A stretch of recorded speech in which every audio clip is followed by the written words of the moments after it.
Move on to race number 2, second on the programme. Class 5 here over the 1,600 metres, headed by G1 Union. Blinkers go back on as he tries the mile for the first time. Hit a home run, drops back into Class 5. Joe Murray from a wide gate. You Have My Words, first up since March last year. Charity Kingdom drops in class as well. Soccer Brave was a last start winner here over the 1,400 metres. Lightning and Gold drops from the mile and a quarter down to the mile. Winning Lee will roll forward, and My Folks, well, he's now older than his rating. He's a 6-year-old. He's only rated 5 now. He's struggling. Winning Lee potentially could take up the front here, and it could be uncontested. Kwai Chung Brothers has a 1-for-1 record for Zach Purton, who jumps back into the saddle. He's drawn 13, may potentially rolled forward. Lurper Gas from the good barrier can race handy. Unless there's something we're not picking here, it should be a reasonably slowly run race. Here's G1 Union just working with a partner horse. He's got blinkers going back on, as Andrew mentioned. He gets the £5 claim as well, and he seems to be going okay with those blinkers. He's raced over a mile at Happy Valley, but first time at Sha Tin, and by Savabell he should be suited by it. Lightning and Gold goes nicely as well. He's getting on in age now. He's an old boy. He's 8-year-old. But look, Eddie Lai had him going nicely enough there. And Gold Talent, another old boy. We've seen some of these Dad's Army horses running pretty well recently.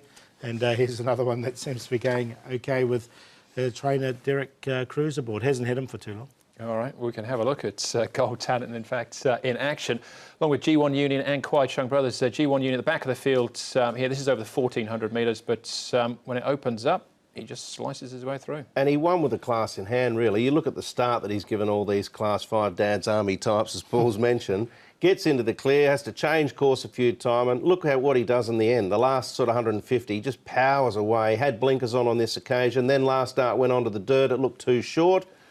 He's won. He's given away probably 10 lengths to the leader when they cornered in and run away to win by 2. So, despite the little setback with a lame right hind problem, I think he just might be too good for these. Yeah, I got him in there. I think he'll run very well. Yeah. All right. The blinkers on. He gets the tick then. G1 Union is our favourite, wide open at this stage at 5.40. Soccer Brave.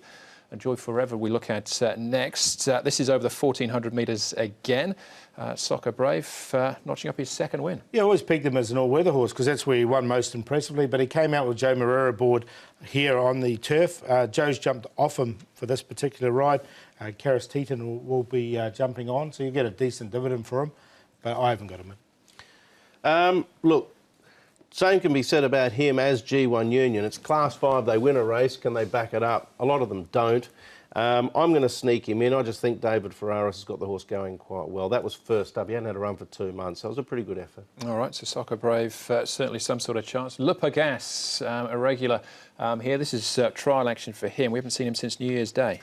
Has had 13 starts at Sha Tin, hasn't won a race. His only win came at Happy Valley, and that was earlier on this season.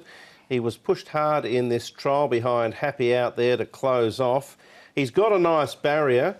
I haven't got him in the tips, but I'm not completely writing him off. Yeah, I've got him in either. The barrier is the most positive, I think, from him because he did have a tough trip last time. Right, OK. So, again, Class 5, you can make some sort of argument for a few of them, can't you? But your winning argument is, Paul? Hit a home run. Well, so hopefully we can hit a home run now with him. He's a 3-time winner in Class 4. He drops down to Class 5 and Joe Murray jumps aboard. He gets back, so I'm not worried about the draw at all. And with the downgrade, I think he's really well suited for this race. So I've got him on top. He is one of the Dad's Armies. He's an 8-year-old. To beat G1 Union, blinkers go back on, and you can see he's inconsistent and he has had problems, but when he wins well. And for third, we'll put in Lightning and Gold. Like this track work leading into this. And there should be a bit of a price here at $18. And for fourth, we'll put in Kwai Chung Brothers, who can run the odd good race, and Zach Purton's aboard him. 2, 1, 11 and 5. I think you hit the nail on the head with G1 Union, Paul. He's had issues, which is why we haven't seen a great deal of consistent form about him. But I think Danny Schumer's ironed those out. And I'm going to just take a chance that he, as he showed when he won 2 starts ago, is better than this class. He's got barrier 1. He's got a claim as well for Dylan Moe. So a repetition of his performance 2 back would see him winning. Winning Lee's going to jump to the front, may get it uncontested. Gold Talent, the old boy, continues to race with great enthusiasm. And Soccer Brave, 113, 12-7. But I'm happy to back the 1 here. Keep it simple. Yeah, I like G1 Union as well. Kwai Chung Brothers for the queue for me. That's race number 2. 2 feature races come up as races 6 and 8 with 2 down there. We'll take a break. Back with a third right after this.